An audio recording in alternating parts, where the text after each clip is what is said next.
premium gears ako na sleeveless. May gagawin tayo ngayon.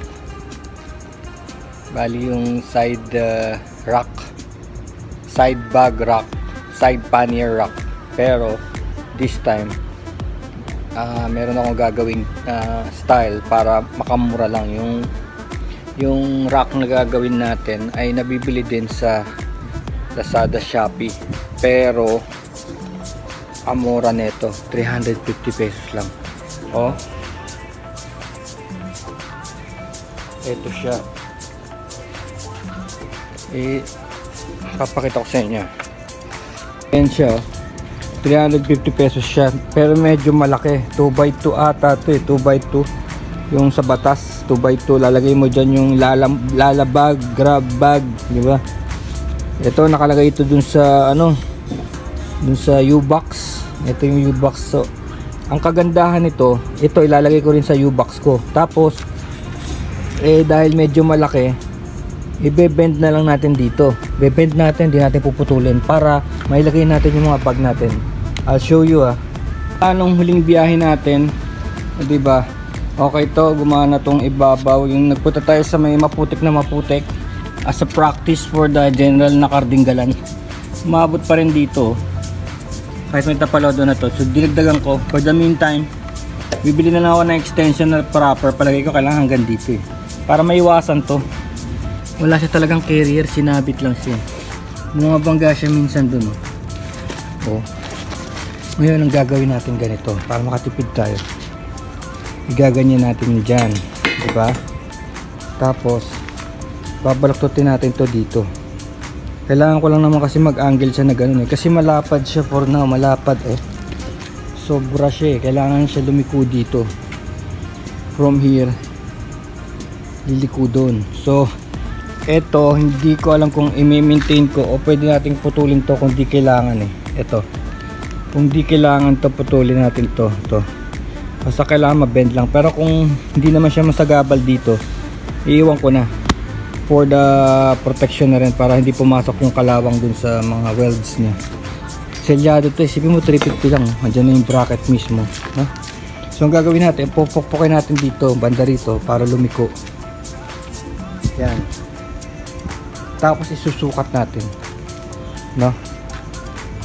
Kaysa naman kasi yung nabibili yung mga side panniers, nakita ko kasi parang ilagyan lang dito sa side na ganun, around 2,000 plus 2,000, baka hindi mo naman kailangan bumili ng ganun.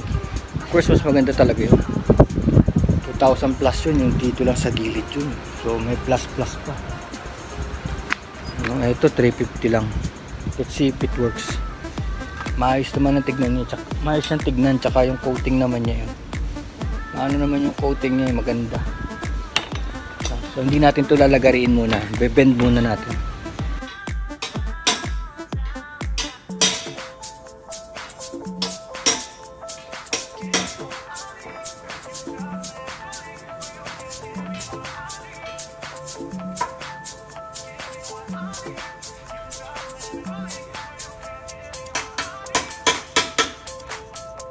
So lumalabas siya ganito yung plano ko, diba? Magkakaroon siya ng mga sabitan dito sa gilid na malayo na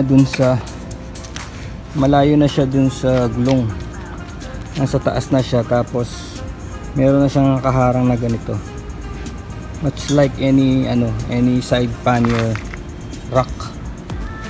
Kasi to nakamount dito, so ganyan ang kalalabasan yan.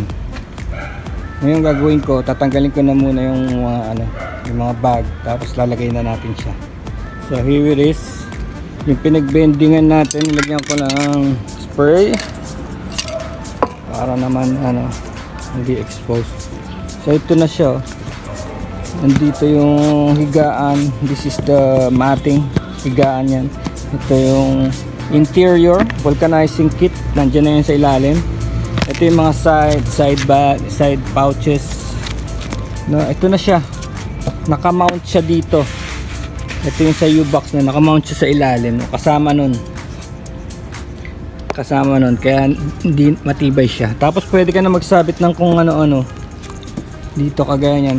Dito yung tent, So dito tent, kasi dito yung U-box. U-box means pretty much contains everything, no? Ito yung tent. So nandyan na siya. Tapos ito yung gusto kong i-ano sa inyo, yung since meron pa dito, meron pang lalagyan dito sa dulo. Dito matibay din, di ba? Tapos hindi naman din siya takaw sa pwesto. Tapos malayo na siya sa gulong. So kung kinakailangan talaga, ito yung sinasabi ko sa inyo, mga computer bag na sabi ko pwedeng gamitin, pwede pa rin gamitin sana.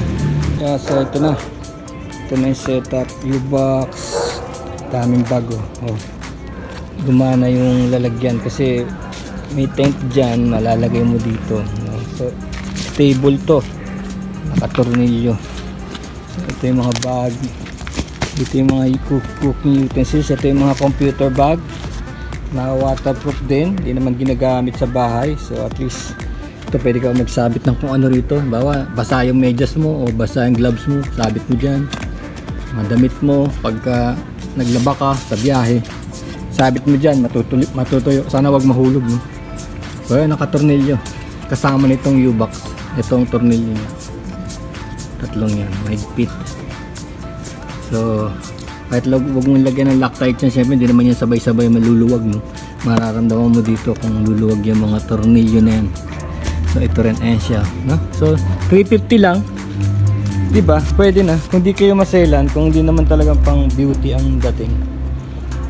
Of course ito yung ating natatanggal siya, nasisipa. Nandito yung higaan. May kikwento ako sa inyo. So bawat motor pala may kanya-kanya siyang karakter, may kanya-kanya siyang positive and negative, na hindi porke naka big bike ka o naka small bike, very small bike, eh pwede mo silang ikumpara. Malayo talaga. Una-una, pag malaki bike mo, mabigat, mahal sa gas, no? Mahal sa maintenance. Pag may maliliit ka na ganito at malayo biyahe, mura sa gas, mura sa maintenance. Tapos syempre isa pang aspect yon, pag ang kasabay mo let's say 110cc, 125, 115, awkward naman na 125cc sasabay sa mga big bike, no? Sa 350, 300 or 250. Pag long ride, talagang maaabala yung mga mabibilis. Tapos yun namang mahihina, habol ng habol, magkakahiwa-hiwalay kayo kahit di nyo sadyain, magkakahiwa-hiwalay. Kaya mas maganda talaga yung halos magkakalapit kayo ng cc, no? Kasi sa driving naman, karamihan naman ng tao may mga skills naman. Di ka naman babiyahin ng North Loop kung wala kang skills, no? Masyado na malayo yun. Tapos ito pa isa, yung mga street bikes at saka yung mga off-road, magkaiba rin ang mundo nila, magkaiba. So hindi mo pwedeng sabihin merong one for all na bike. Meron talaga ang bike na pamputikan. So kasi una-una, hindi ko naman sinasabing kaya nung iba, pero parang tinatrash mo na siya, parang nilulubog mo na siya sa putik, tinutumba-tumba mo na, kinakalabang na. So mas maganda talaga meron kang bike for that, no? Tapos yun naman pang streets. Yung sabi ko nga sa inyo, ayun, nakadalawang linis na ako. Hindi pa rin talaga siya natanggal ng gusto. Sinabon ko na yan, Gillette spray ko na. Pero may naiiwan sa loob-loob na hindi matanggal eh. Putik siya, yo. Putik siya, hindi siya basta-basta. Malagkit ang putik dun sa gubat. So isang aspect yun. So kita nyo na, kahit na bumili na ako ng street bike na pang mabilisan, parang dito pa rin ako babagsak sa 135 dahil nga sa utol ko. Kailangan sabayan ko siya. Saka ito pa, sinabi ko kay Bossay, magano tayo, mag North Loop sabi ko. Ulitin natin North Loop.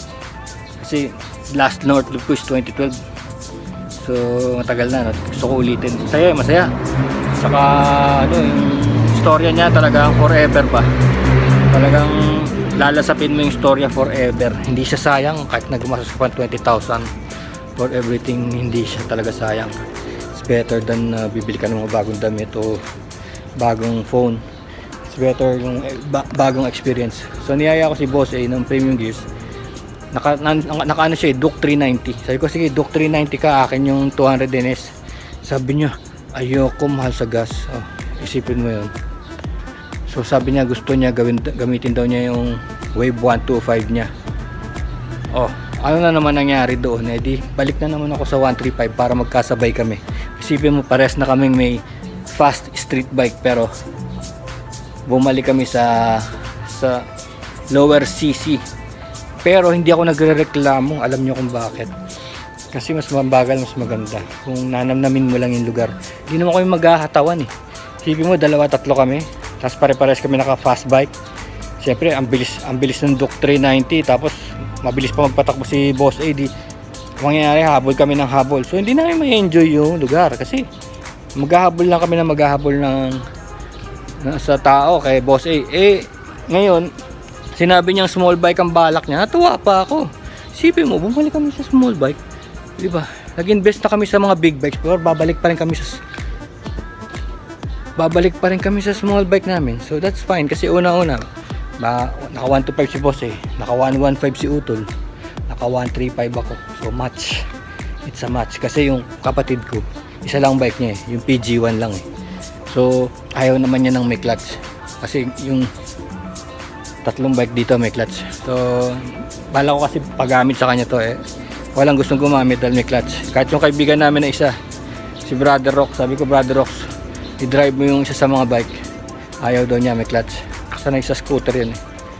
So yun, dahil sa may clutch, kahit na yung kapatid ko tsaka yung kaibigan ko na yun eh nagda-drive ng coaching may clutch, natapakan, di ba? Hindi pa rin nila gusto yung bike na may clutch. So ayoko naman mamuwersa kasi kung long ride, no, tapos may mga hindi sila sanay, delikado, dapat talaga gamay nila yung motor sanay. So yan ang ating setup. Yan ang ating setup kasi sa 18 merong may ride sa Santa Ynez eh, kasama yung mga chopper rider. Pupunta tayo doon, rain or shine. Tawid ilog yun. Tignan nyo sa timeline ko August 18. Ay hindi pala 18, August 18 pala. Sa Kaminawis kami with the premium gears crew. Sa 24 Santa Ynez yun. Absent ako last year nun eh, kaya this year susubukan ko kasi kilala ko naman yung ibang tao dun. Yun nga lang, wet ride yun, grass, tatawid ng ilog tapos grass. So sinetap ko na, ready na ako. Okay, peace. Yan o, murang rocking system. Peace brothers.